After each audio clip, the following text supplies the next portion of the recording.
Jose Moreno, the BBC. Guys, how excited are you to create this partnership between the Rain and the Sounders, and not only do that, but to be able to represent both of your national teams and bring that quality of player to this region? You can go ahead. Oh, thank you. I think we're really excited. I think it's new. I think it's different. And I think it's fresh. And it's something that we're all excited to kind of be a part of. And I think that it's an incredible club, men and women's side. I think they've done incredible. And just linking them has been so amazing for us. And yeah, I think like bouncing between national team and club, it's an honor. And I think that coming back to this club, it's a great environment to come back to. I think everyone kind of says it's an honor to represent your national team, but it's an honor to represent this club as well, just by how they handle themselves and what they do for us as a club. So we're excited. I hope you guys are excited. But yeah, speaking for our side, we're really excited. Yeah, I think for us, for me, it's my first time being surrounded by a women's soccer team, so I'm very excited to see what that's all about. I've heard really good things about it. I've seen really good things about it, and so it's exciting to have, both good clubs, competitive clubs that can compete at the highest level in the same city, and so it's very exciting. All right, Jeremiah, over to you. Yeah, Jesus, just to talk about the game, I don't. Would you say your participation up to this point in terms of starts and whatnot, has that been what you expected, and how have you sort of been managing, sort of rotating in and out of the lineup? Yeah, no, I think it's just part of the game, Come into a new team, you have to kind of adjust, be prepared for any moment that you step into the field.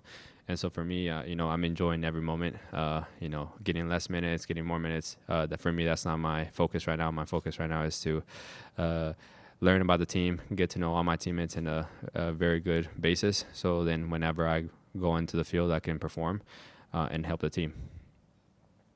All right, we'll come down to Andy next here in the front row, Gigi.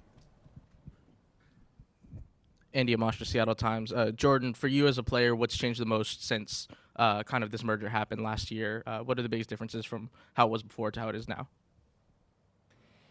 I think just like the effort and the time that we've kind of been given as a club, I think has changed. I think like you can tell by the amount of staff we're getting, the little details. Obviously, not everyone sees, but it makes a big difference in what we're doing in our career. Adding players that make a big difference. So yeah, every little detail has kind of been given more to us, which has been felt by our side in drastic ways. Okay, we'll come down the row here to Nico Moreno. And then Jeremiah, over to you. Or no, do you have a follow-up? Jesus, going back a little bit to your playtime, has any of that made it more difficult to perhaps create chemistry by not being with certain players in gameplay and not just in practice? And how have you handled that with the fact that, you kind of come in with a big name, right? I mean, with the certain sense of you being the guy that's going to be the big acquisition of the team, and does that provide you with any pressure to have to be out there or anything like that? No, I think for me, obviously, I would love to be on the field more minutes, but the staff has a plan for me, for the team, and for the amount of games that we have in a short period of time. And so for me, it's just staying ready, staying prepared. And to the side of chemistry, it's tough, but that's what we have trainings for. We train and we try to get the most out of it. Obviously, it's not the same as getting competitive minutes against an opponent that might not know our movements and stuff like that. But I think that with the amount of games that we have in a short period of time, not everyone can play every minute, and keeping us healthy, making sure that we can stay ready for the long season that we have is important. And so for me, it's tough, but it's part of the game. And so just staying ready and staying focused for whenever coach needs me to be on the field. All right, Susie, over to you. Hi, Susie, Sounder at Heart. Jordyn, nice to see you. You've had some new additions to the front line this year, bringing some different dynamics to the team, and I'm wondering, what are you feeling like that can unlock for you personally, but also just the team in the attack? I think, yeah, we made a lot of moves in the offseason. Great. Helped us a lot. I think we got a lot of speed this year, which is going to change our game. Obviously, search the line a little bit more than we had last year. And for me, give me the ability to kind of just stay in the box. But you know, it was good moves. Obviously, like even just kind of what he was saying, just it's about keeping players healthy, and it's a long season, and we have to make sure that not every player is playing every minute. And I think that's the balance that it comes in this sport, which is tough. But it's about that. And I think that if we can keep the players healthy and kind of continue with our strongest lineup, that we're going to have a really good year this year, coming off of a year that we know wasn't our best and that we can improve on. So we're excited. We're excited with the new partnerships, the new chemistries that have kind of come about on the field, and we're excited to show everybody coming up. Go ahead. So Jesus and Jordyn, for the people that follow just the women's team or the men's team, is there anyone either on the Seattle Reign or on the women's national team that you think plays like you and Jordyn on the Canadian national team or on the Seattle Sounders that plays like you, just in stylistic terms? And then Jordyn, your former team is going to come here to play the Seattle Sounders for the Club World Cup, PSG. Do you have any tips for Jesus and Coach Smetzer for? I'll take all the tips. So, I have no idea what to tell you on that one. Excited to learn though. Yeah. Maybe we can watch some games and start. I think figuring it out. maybe from the hometown. What's her name? Shaw? Is that what's her first name? The national team girl, the forward. Jordyn, yeah. I know she's from Dallas, and I know she's pretty quick on the wing, and so I think I would say a little bit of that. But yeah, that's all I got. I'm excited to learn. Like I said, excited to go watch some games maybe this year. Adrian, give me some tickets. All right, sounds good. Yeah, we'll just go right there. That's fine. Hey, Jesus, can you give us a comparison of how you see the differences between working in Dallas and here in Seattle? Since you're coming from there, can you just tell us how you feel about Seattle compared to them? Yeah, obviously I've lived all my life in Dallas and grew up and had like a different experience than maybe other people had. You know, I went through each stage of the academy and then first team. And so for me working in Dallas, it was awesome, you know, because they were in an environment where they gave a lot of opportunities to young guys. And so for me, you know, moving into Seattle, it was a big step for me, you know, going into a team that is known to win. They've proven that. And so it's a different challenge in terms of always being ready to perform at the highest level, because this is a club that, you know, need that from us. And so coming here, it's an awesome experience. I loved every second of Seattle. A lot of people told me that the rain was going to be bad, but I kind of enjoy it, you know. Not, you know, now that I'm used to 100-degree heat, it's nice to have some rain, and so I'm enjoying every moment of it. Corky, go ahead. I'll let you get up there before we get to the next question. No worries. Okay. Jeremiah, I think you had a follow-up. Jose, I see you.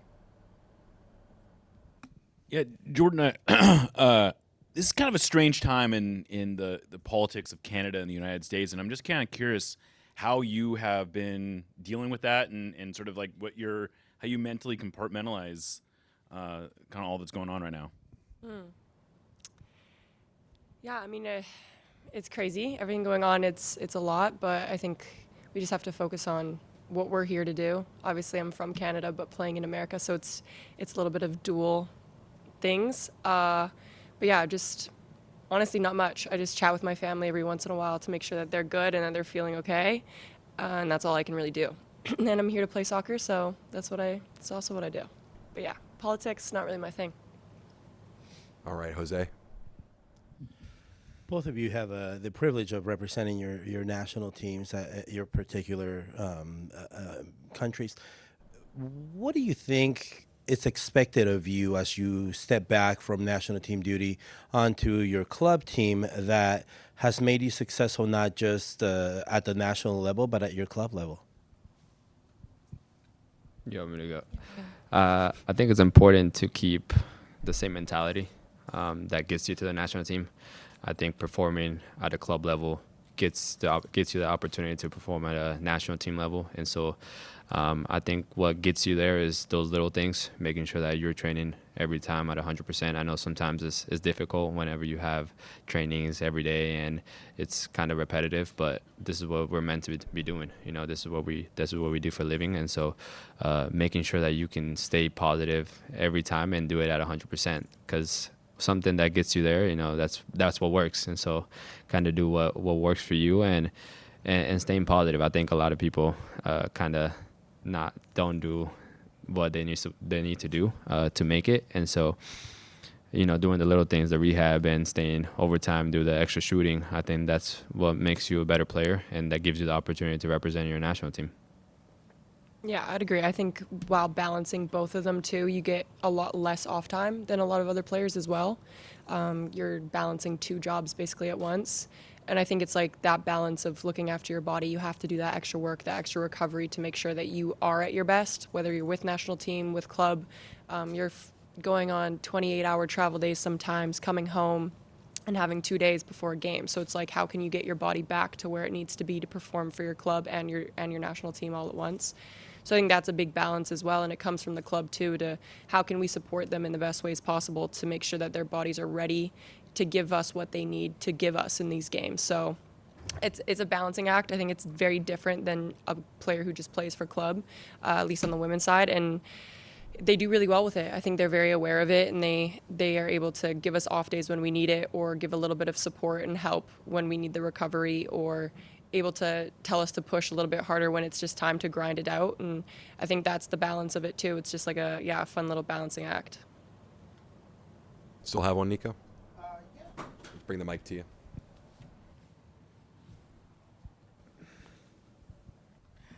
Jesus, you gotta mention that you lived in Dallas all your life. Do you find yourself watching FC Dallas, and what are your thoughts on Lucho Acosta's move down there to Dallas, and is that something that you kind of keep an eye on? Yeah, no, of course. It's not like I'm gonna forget about the team that I kind of grew up with. I've watched both games.